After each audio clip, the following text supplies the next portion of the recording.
বড় আতঙ্ক ও বড় পেরেশানের বিষয় এসআইআর।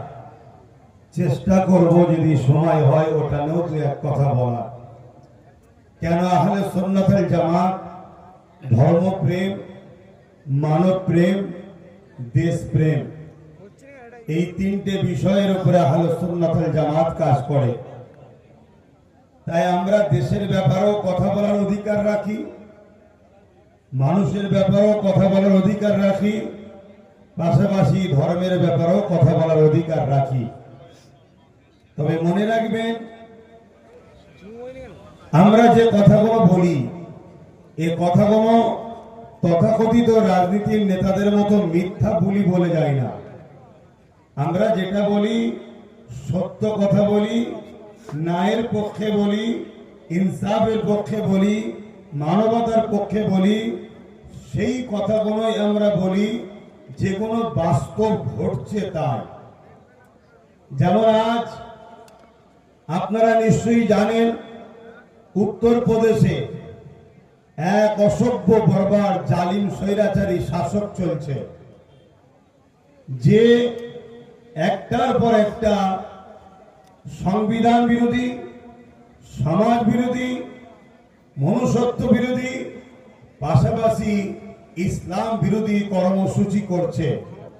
ঠিক তারই একটা নিদর্শন, তারই একটা কাজ আমরা দেখলাম গত কয়েক মাস আগে উত্তরপ্রদেশের কানপুরে আইলা মোহাম্মদ রাসূলুল্লাহ সাল্লাল্লাহু আলাইহি ওয়াসাল্লাম এক যুবক, সে তার ভালোবাসার বহিঃপ্রকাশ একটা ব্যানারে করেছে। জানি ইসলাম কোনো ব্যানারের ধর্ম নয়, ইসলাম কোনো ফটো ধর্ম নয়, ইসলাম কোনো মূর্তি ভাষ্যকরের ধর্ম নয়। অতএব ব্যানারে লিখলেই যে আমার প্রেম হবে আর না লিখলে যে প্রেম নয় এমনটা নয়। কিন্তু আমার একটা ভাই, সে আইলা মোহাম্মদ সাল্লাল্লাহু আলাইহি ওয়াসাল্লাম লিখে সে ঈদে মিলাদুন নবী র্যালি, মিছিলে, জুলুসে হাঁটছিল, এই উদ্দেশ্যে লিখেছিল।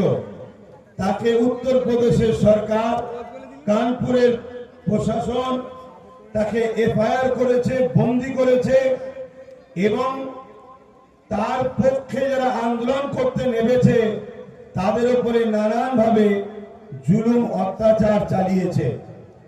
এটাকে আমরা ধিক্কার জানিয়ে, পুরো বাংলা নয় বিভিন্ন জায়গায় আন্দোলন হচ্ছে।